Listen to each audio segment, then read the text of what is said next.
જય મેરીમાં બધાને બધા કેમ છો? મજામાં છો ને? આજના મારા નવા બ્લોગમાં તમારું હાર્દિક સ્વાગત છે। જો આજે આપણે કંઈક બનાવી રહ્યા છીએ નવું।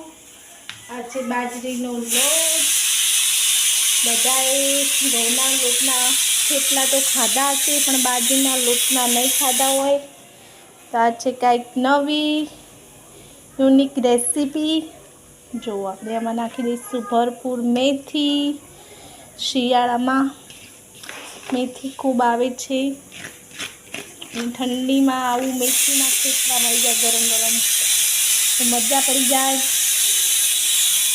જો આ બાજરીનો લોટ છે, આ છે મેથી, આ જો આદુ લસણ આપણે ટીચીને રાખ્યું છે એકદમ ફ્રેશ ઘરનું। જો આદુ લસણનું પેસ્ટ છે, એ પણ આપણે નાખી દઈશું આમાં।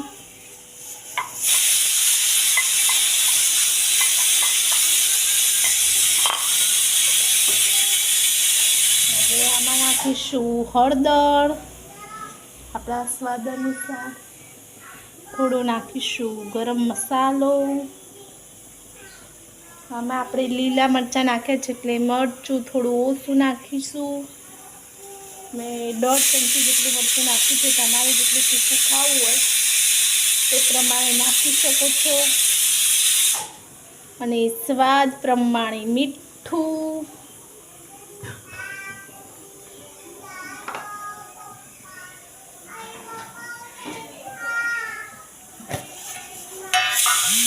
એમાં નાખીશું આપણે તલ। તમારે નાખવા હોય તો નાખી શકો, સ્ક્રીપ પણ કરી શકો।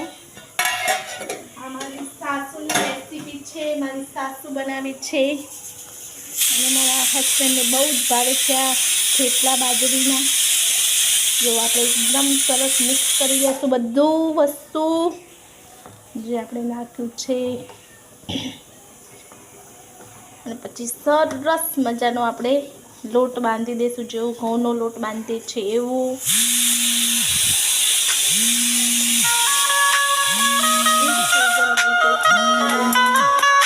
જો આપણો લોટ સરસ બંધાઈ ગયો છે। જુઓ કેટલો સરસ મજાનો લોટ બંધાઈ ગયો છે। હવે આપણે આના બનાવીશું ગરમ ગરમ થેપલા।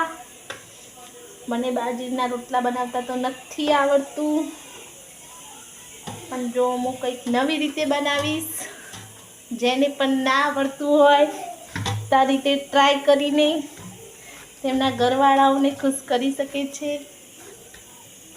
ફેમિલીમાં બધાને ખુશ રાખી શકે છે। કેમ કે બધા કે આ કામ નથી આવડતું, પેલું કામ નથી આવડતું, पर कोशिश करने वालों की कभी हार नहीं होती। जब આપણો આટલો લોટ બંધાઈ ગયો છે સરસ મજાનો બાજરીનો, તો આપણે લગાવીશું એમાં તેલ। જો એમાં તેલ લગાડી દીધું છે મેં, જોઈ શકો છો તમે લોકો તેલ લગાવ્યું છે મેં। આપણે ફટાફટ બનાવી દઈશું, કેમ કે આને રાખીશું વધારે તો પછી પાણી છૂટશે અને લોટ ઢીલો ઢીલો થઈ જશે। એટલે આપણે તરત જ જ્યારે આપણે ખાવાનું મન થાય એટલે આપણે બનાવી દેવાનું, તરત જ લોટ બાંધીને પહેલાં થેપલા, પછી બીજું બધું કામ કરી શકો છો। જો આમાં આપણો લોટ બંધાઈ ગયો છે, હવે આપણે બનાવીશું થેપલા। જો મેં જુગાડ કરીને હું આ બાજરીના થેપલા બનાવું છું। જો છે મારી પાટલી, એમાં મેં કોથળી લગાવી છે, કેમ કે મને બાજરીનો રોટલો કરતાં આવડતું નથી, એટલે હું આમાં જ બનાવું છું। બાજરીનો લોટો કોથળી પહેરાવી દઉં છું, એમાં તેલ લગાવી દઉં છું અને 2 હાથથી ટેપી દઉં છું। આ છે બાજરીના થેપલા। તવી ગરમ થઈ ગઈ છે મારી, એમાં મેં તેલ નાખી દીધું છે। જો આમ ધીરે નીકાળી દેવાનું અને થેપલાને આપણે જો નાખી દઈશું, અને થોડું થોડું તેલ આપણે પાછળથી પણ એડ કરીશું। બાજરીના મેથીના થેપલા છે, એકદમ સરસ બને છે, એકદમ મસ્ત ટેસ્ટી. અને અંગાતે ચા હોય તો મજા પડી જાય ખાવાની. જો હું આવડું ગુલ્લું વાળું છું, પહેલાં થોડું હાથથી આમ ટીપી દઉં છું. જુઓ, પછી છે ને આને આમ મૂકી દઉં છું. તો પછી આ એક હાથ વડે આપણે પ્રેસ કરીશું એને.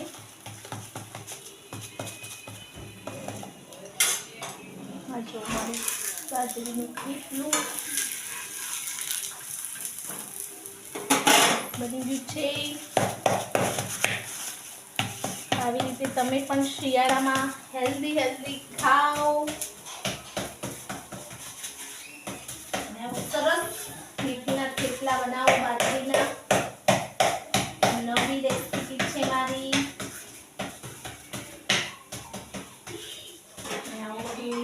કંઈક નવું જોવું હોય તો મારી ચેનલને સબસ્ક્રાઇબ કરજો જલ્દીથી તેને. બધું તમારા મિત્રો જોડે શેર કરી દો, એટલે હું તમારા માટે આવા યુનિક નવા રેસીપી વિડીયો લાવી શકું. કેમ કે મને આ રીતે છે ને ખાવતું નથી, મારું થેપલું ભાગી જાય છે, એટલે હું આ રીતે જ કરું છું. કેમ કે મને હજુ સુધી બાજરીનો રોટલો કરતા આવડતો નથી. તમને પણ ના આવડતું હોય તો આ ટિપ્સ અપનાવી શકો છો. મારી રીતે બાજરીનો રોટલો પણ તમે બનાવી શકો છો. જેમ કે આપણે બાજરીનો લોટ મહળીએ છીએ, જે આટલો લઈએ છીએ, આપણે જેટલો રોટલો કરવાનો હોય છે એટલો, પછી એમાં મીઠું નાખીએ છીએ, પાણી નાખીને મચળી દઈએ છીએ, પછી એનું ગોળ ગોળ ગુલ્લું બનાવીએ છીએ. જો મારું હાથથી કંઈક આવું બને છે, જાડું જાડું. આપણે થોડું પાતળું કરવું પડે. જો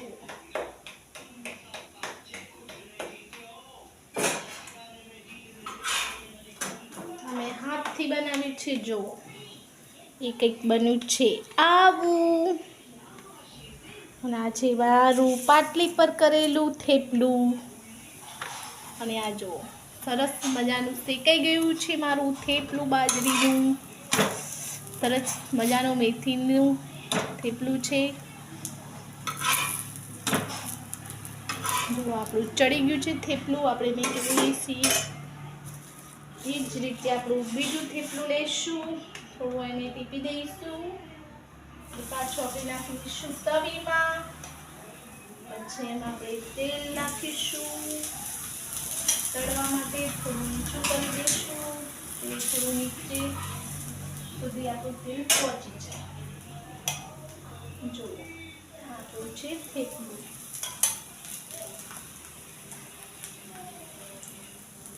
મારા જો બનીને તૈયાર છે પૂરા. જો આ મેં તોડીને મૂક્યું છે. હવે ખાઈને ટેસ્ટ કરું કેવું બન્યું છે.